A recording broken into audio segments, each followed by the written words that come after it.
veux savoir comment vous avez vécu les multiples tentatives de déstabilisation avec en ligne de mire votre assassinat.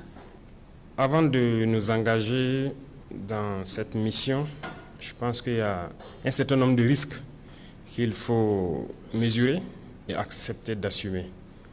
Et parmi ces risques, il y a le fait, donc quand on vient, c'est soit ça passe ou ça casse. Donc nous sommes préparés à ces situations, nous les vivons comme normal en fait. Ça ne nous ébranle pas, ça ne nous fait pas peur, ça nous donne encore le courage d'avancer. Parce qu'à travers ces événements, nous savons que la ligne directrice que nous avons optée est la meilleure ligne pour notre patrie. Cette situation que nous vivons, la déstabilisation, parce que si vous voulez redresser la barque d'un tel pays, forcément, vous êtes obligé de sévir. Et en sévissant pour redresser, vous créez des ennemis internes et externes. Il faut donc s'attendre à ces situations de déstabilisation, d'assassinat et de tout. Parce que nous avons touché aux intérêts de beaucoup de personnes. Il y a donc une inégalité sociale, il y a de la corruption, il y a une mauvaise gestion de la chose publique. Si nous essayons de vouloir redresser tout ça, forcément on va toucher aux intérêts individuels de certaines personnes. Et ces personnes très souvent sont riches. Il y a beaucoup de pays aujourd'hui qu'on a sous le dos et on n'a pas le choix, il faut le faire. Voilà, si nous voulons que notre patrie soit indépendante, si nous voulons notre souveraineté, si nous voulons que les Burkinabés mangent à leur faim, si nous voulons que nos enfants aillent à l'école sans payer un franc, si nous voulons que demain, le paludisme qui est une des maladies les plus répandues au Burkina Faso, que nous puissions soigner notre population sur certains mots à 0 franc, certains rêves que nous avons, mais il va falloir faire beaucoup de concessions, il va falloir empêcher certaines puissances de nous piller et ça crée beaucoup d'ennemis. Donc nous sommes préparés à ces situations. Nous les vivons comme normal en fait. Ça ne nous ébranle pas, ça ne nous fait pas peur. Ça nous donne encore le courage d'avancer parce qu'à travers ces événements, nous savons que la ligne directrice que nous avons optée est la meilleure ligne pour notre patrie, pour notre peuple. Donc nous vivons la chose comme ça. Et les comploteurs, actuellement, nous avons passé 2 années à sensibiliser, à parler, à mettre en garde. Les gens trouvaient qu'on mettait trop en garde. Mais c'était nécessaire pour que les Burkinabés voient d'eux-mêmes jusqu'où certains Burkinabés peuvent aller contre la patrie. Si on s'était mis dès le début à sévir d'une certaine manière, ce n'est pas évident que vous-même vous allez nous comprendre. Le capitaine Thomas Sankara a été mal compris à un moment donné, peut-être parce qu'ils ont commencé fort, mais il fallait laisser le peuple voir, comprendre ce que c'est que ces comploteurs, communiquer avec le peuple. Et aujourd'hui, je pense que les gens ont beaucoup compris. Voilà. L'auditeur de Bobo Dioulasso voudrait savoir quel est le sort réservé à ces comploteurs-là. Comme nous l'avons dit, à partir de cet instant, je ne vais pas rentrer dans les détails. Chacun va assumer. Si quelqu'un entreprend des démarches comme ça, eh bien, il assume toutes les conséquences. Nous n'allons plus conseiller quelqu'un ou voilà, mettre en garde encore. Donc, on va revenir sur le cas de Barsalgo. Il y a un auditeur qui voudrait savoir qu'est-ce qui s'est réellement passé à Barsalgo. Barsalgo, je ne vais pas rentrer aussi dans les détails, mais Barsalgo, je pense que j'étais personnellement visé. Parce que Barsalgo et moi, il y a une histoire. Barsalgo et la situation du pays, il y a une histoire. En juillet 2022, vous pourrez peut-être après vous renseigner sur place à Barsalgo. J'ai défié beaucoup d'ordres pour m'interposer pour que Barsalgo ne tombe pas.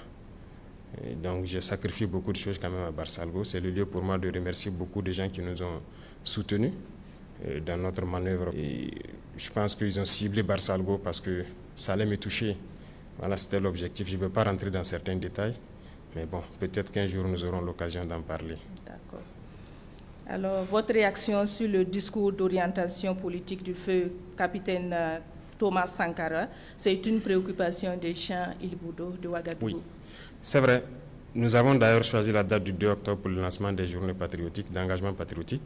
C'est justement pour corroborer avec le DOP. Parce que ce discours, c'est un référentiel. Et je pense que certains pays loin de notre sous-région ont utilisé ce référentiel pour se développer. Et ils nous le font comprendre parce qu'ils ont puisé beaucoup de choses de ce discours-là. C'est d'actualité, nous nous en inspirons Et nous adaptons au contexte aussi. Il y a certaines choses en son temps, en 83, qui ne peuvent plus se faire aujourd'hui. Mais nous l'adaptons au fur et à mesure. Thomas Sankara était trop en avance sur son temps et je pense que tout ça, ça fait qu'il n'a pas été compris parce qu'il voyait des choses que les autres n'avaient pas la possibilité de voir. Sa vision était beaucoup plus en avance. Mais aujourd'hui, on se rend compte qu'on aurait dû, chaque fois ce sont des questions comme ça qu'on se pose. Est-ce qu'on n'aurait pas dû, est-ce que les gens n'auraient pas dû, mais bon, c'est déjà passé, mais je pense que c'est un discours d'actualité. C'est la même vision pour une souveraineté totale de notre pays. Et je pense qu'il faut qu'on s'inscrive dans cette lancée. Je voudrais savoir quel est le moral des troupes avec ces velléités de déstabilisation. Je dirais que le moral des troupes est au beau fixe, parce que s'engager pour défendre la patrie, vous savez, quand on est militaire et qu'il y a un autre état d'esprit naturel qui est là au sein au sein de l'armée, et se lever, prendre son sac à dos, son arme et partir au front, ce n'est pas donné à tout le monde. Mais généralement, dans la tête du militaire, quand il part, c'est avec fierté qu'il part. Il sait ce qui peut arriver, mais c'est avec fierté qu'il part. Et aujourd'hui, avec ce que nous avons mis en place, ce que nous essayons de faire comme effort à travers l'accompagnement du peuple, beaucoup de militaires sont vraiment fiers d'être militaires. Voilà pourquoi ils se donnent corps et âme. Et avec tout l'accompagnement que le peuple aussi fait à leur endroit, je pense que ça ne peut que booster le moral. C'est vrai que ces situations de déstabilisation ne les affectent pas, mais ça les donne encore plus de courage de se battre. Ils comprennent mieux pourquoi ils doivent se battre pour leur patrie. Ils savent bien que ce n'est pas pour rien qu'on tente de nous déstabiliser, malgré que nous avons pu changer la donne en termes d'équipement, de recrutement, de formation dans un laps de temps. Si des gens tentent encore de déstabiliser, ça donne plus d'arguments aux militaires de rebooster leur morale et de se battre. Merci. Hervé Kaboré nous a rejoint pour les questions des auditeurs. Hervé, c'est à vous. Oui, Chantal Nikiéman, c'est M. Alassane Ouedraogo qui nous appelle de Kaya, dans le centre-nord. Il demande, après l'attaque de Barsalgo, l'opinion publique se demande si des sanctions ont déjà été appliquées à l'encontre des responsables et complices. Où en est-on en termes de justice et de réparation pour les victimes de cette tragédie? Voilà, c'est la question de M.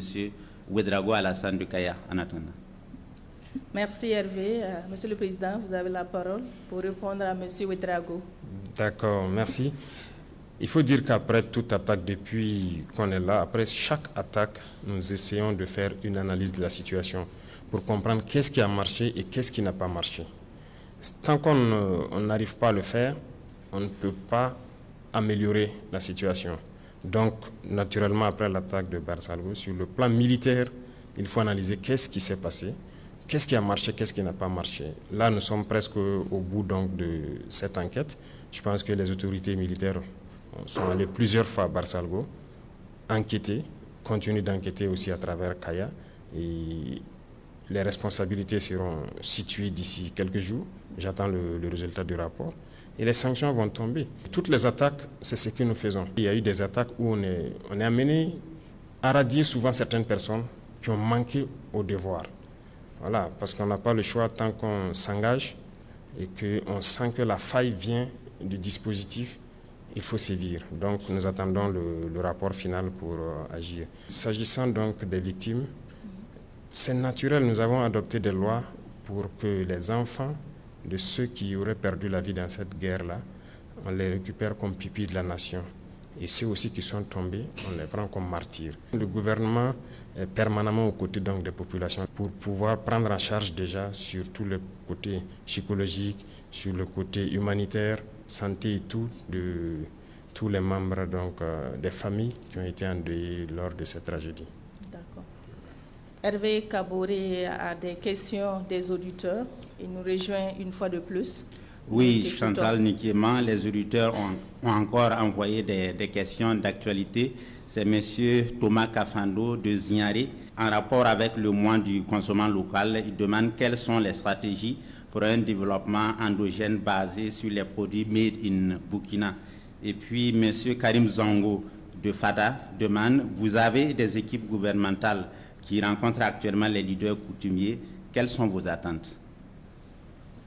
Merci Hervé pour ces deux questions. Monsieur le Président. D'accord, merci beaucoup. Je vois que le mois de consommer local, on l'a lancé et ça nous tient beaucoup à cœur. Si vous remarquez d'abord sur le plan vestimentaire, les premiers actes que nous avons eu à poser, on a fait une analyse d'un certain nombre de facteurs. D'abord, il faut promouvoir ce que nos artisans sont en train de mettre en œuvre, c'est-à-dire le Faso d'Anfani, le Koko Donda. C'est ce qui nous a amené à un moment donné de réfléchir sur la question, par exemple, des touches des enseignants qui étaient importés chèrement. Et donc, on instruit le ministre de changer, par exemple, les touches. Aujourd'hui, c'est fait en Faso d'Anfani. Les dames qui le font, mais il y a beaucoup de dames qui ont rejoint donc l'atelier et ça fait une grosse main-d'œuvre qui est employée. Également, l'instruction a été donnée à ceux de la justice de changer leur touche pour pouvoir s'adapter donc à notre façon d'enfanner et beaucoup d'autres couches sociales, même dans l'armée. Je pense que si vous avez bien suivi la tenue même du ministre au Conseil des ministres, c'est du façon d'enfanner en fait. Donc il y a beaucoup de choses qu'on essaie de faire promouvoir ce qui est fait localement. Et dans plusieurs autres domaines, surtout dans les produits transformés. Donc actuellement, nous sommes dans la dynamique de promouvoir tout ce qui arrive à transformer nos matières premières, c'est-à-dire les produits alimentaires, pour que ce soit consommé par les Burkinabés. Ce qui nous amène d'ailleurs à prendre un décret dernièrement pour instituer le fait que si quelqu'un veut importer un produit, peu importe le produit, tant qu'il y a des Burkinabés qui le fabriquent, il est obligé d'abord de prendre au Burkina, et lorsque maintenant ça ne suffit pas, il peut aller prendre à l'extérieur. Donc c'est un acte fort qu'on a posé pour pouvoir encourager ceux qui produisent localement et que ce soit consommé par les Burkinabés.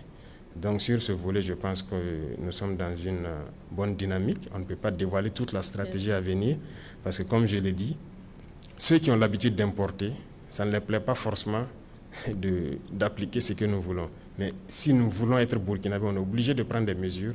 Ça ne va pas plaire à d'autres, mais ça va plaire au grand nombre. Et je pense que c'est ça qui est le plus important. Monsieur Karim Zango voudrait savoir vos attentes concernant vos équipes gouvernementales qui sont sur le terrain. Oui, donc ce sont des sorties qui ont été programmées il y a quand même un peu longtemps. C'est comme les premières sorties qui ont coïncidé avec les événements de Barsalgo, je pense. On avait programmé plusieurs sorties. Donc quand l'événement est arrivé, on a quand même dit aux gens de partir faire le programme. Donc pendant cette période, on arrête le Conseil des ministres pendant une semaine et donc on veut que les ministres aillent auprès des populations, s'enquérir des réalités, voir les réalités de visu et revenir, parce qu'un ministre, c'est au niveau de la décision. Et si vous êtes juste à Ouagadougou et que vous n'arrivez pas à comprendre les aspirations profondes du peuple, c'est compliqué.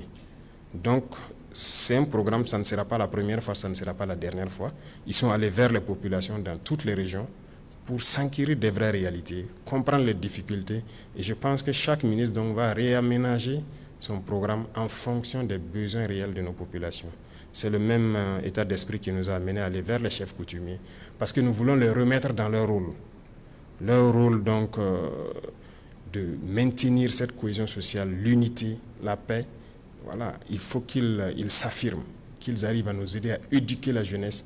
Donc ce sont ces messages-là qui sont portés à leur endroit, parce que, quoi qu'on dise, ce sont des acteurs clés donc, de notre société, et nous voulons les remettre dans leur rôle pour qu'ils puissent aider le Burkina Faso à revenir à ces valeurs ancestrales qui sont des valeurs de paix, d'unité, de cohésion.